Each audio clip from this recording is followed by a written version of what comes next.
Assalamualaikum warahmatullahi wabarakatuh.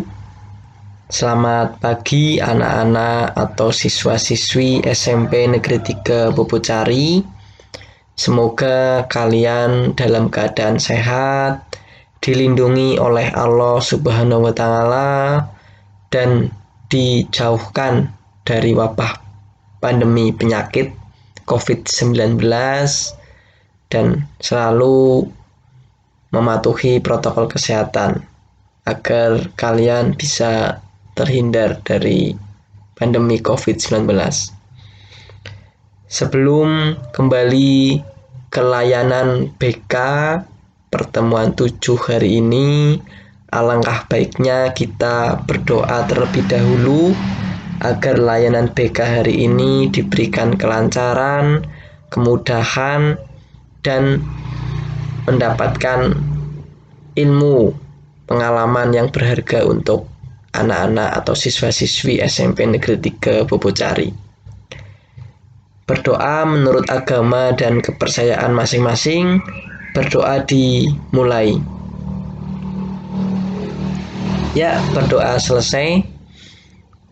Bagaimana kabarnya? Sehat selalu ya anak-anak SMP Negeri Bobocari. Sebelum kita mulai, silahkan isi absensi terlebih dahulu. Link yang telah Pak Guru kirimkan melalui grup pembelajaran hari ini. Silahkan diisi nama lengkap, kelas, dan layanan hari ini itu apa. Ya, terima kasih. Layanan hari ini adalah langkah-langkah persiapan menghadapi ujian. Tak terasa, minggu depan kalian akan mengikuti penilaian tengah semester tahun pelajaran 2021-2022 dalam semester gasal ini. Sudah persiapkan belum?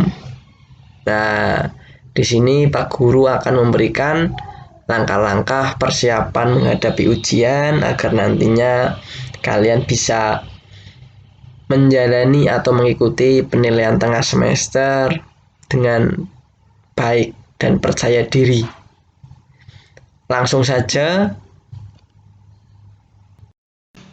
Menurut Burton, dosen filsafat proses belajar seperti proses memasang paku. Wah, paku ini.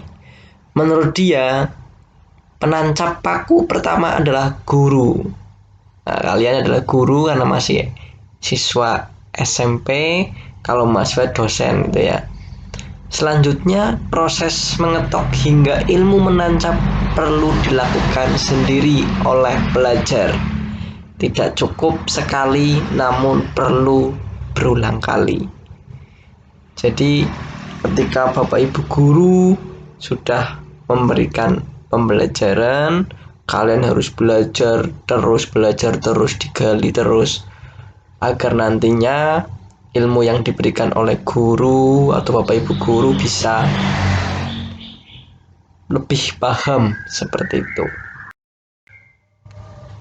Nah, di sini ada teknik mengulang pelajaran, langkah-langkah sebelum ujian dan teknik pada saat ujian. Yang pertama, ini ada mereview semua bahan yang akan diujikan. Nah, ini upayanya untuk mempelajari semua materi yang akan diujikan dari awal hingga akhir, itu mereview ya.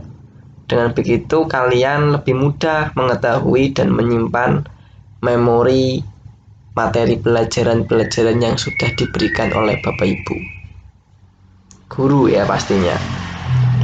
Kemudian yang kedua itu mengingat ide utama dalam hal-hal penting dalam setiap topik materi.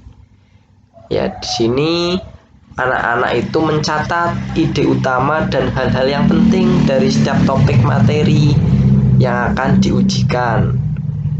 Tinggalkan catatan pelajaran yang panjang. Nah, itu jangan panjang ya. Sebaik-baiknya itu menjadi kata kunci saja yang paling penting supaya mudah diingat oleh anak-anak. Yang ketiga, memperbanyak frekuensi belajarnya.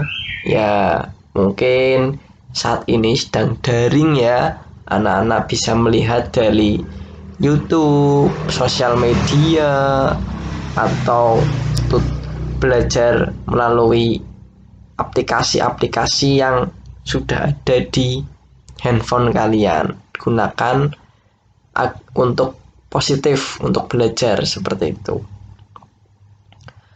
Memilih waktu belajar yang tepat. Nah, di sini seringkali Anda tidur dulu 1-2 jam sebelum bangun dan belajar. Itu salah besar. Kenapa sih? Karena apabila Anda belajar pada saat badan masih segar, proses belajar akan lebih cepat. Waktu belajar yang paling bagus adalah sebelum makan malam dan beberapa jam sesudahnya. Anda tidak perlu belajar sampai larut malam, karena tidur cukup pada saat mengikuti ujian, esokan harinya dijamin badan Anda jauh lebih segar dan ingatan Anda jauh lebih lancar. Ya, jadi istirahat yang cukup itu pasti. Jangan sampai kalian tidurnya itu terlalu larut malam.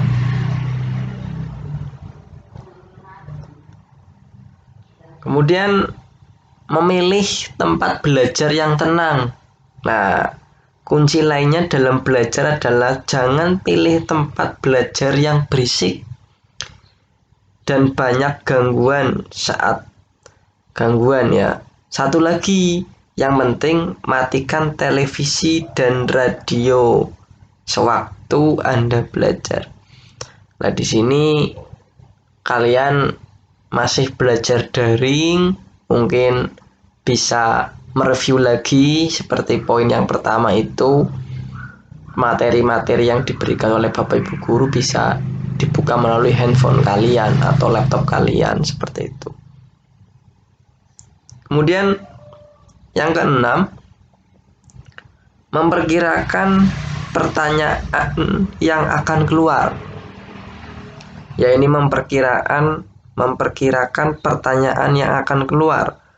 Pertanyaan-pertanyaan yang akan keluar dalam ujian harus Anda perkirakan.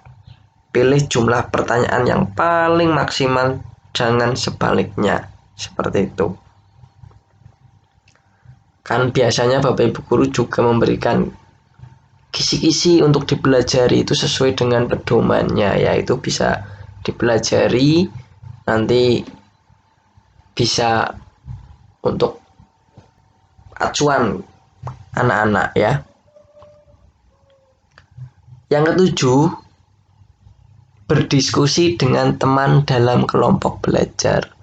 Ya, di sini walaupun kalian masih dalam pembelajaran jarak jauh, yang rumahnya mungkin dekatan, itu bisa berdiskusi dengan teman dalam kelompok belajar, tapi tetap mematuhi protokol kesehatan seperti itu. Selanjutnya, langkah-langkah sebelum ujian. Yang pertama, hindari tidur hingga larut malam. Nah, di sini yang pertama, hindari tidur hingga larut malam. Kemudian yang kedua, jangan lupa menjaga kesehatan. Jangan lupa menjaga kesehatan bagi anak-anak, karena saat ujian itu harus konsentrasi penuh dalam kondisi tubuh. Jadi nanti anak-anak bisa lebih maksimal seperti itu. 3. Siapkan peralatan yang dibutuhkan dalam ujian dengan baik. Setiap ujian membutuhkan peralatan yang berbeda. Misalkan ujian gambar berbeda dengan ujian tertulis biasanya. Peralatan ujian yang biasa disiapkan adalah pensil, pulpen, kamus, penghapus, tip X, dan penggaris. Nah, silahkan bisa dipersiapkan seperti itu. Kemudian yang keempat, usahakan datang lebih awal karena kita daring. Usahakan bangun pagi, tepat waktu, dan mandi. Kerjakan dengan teliti.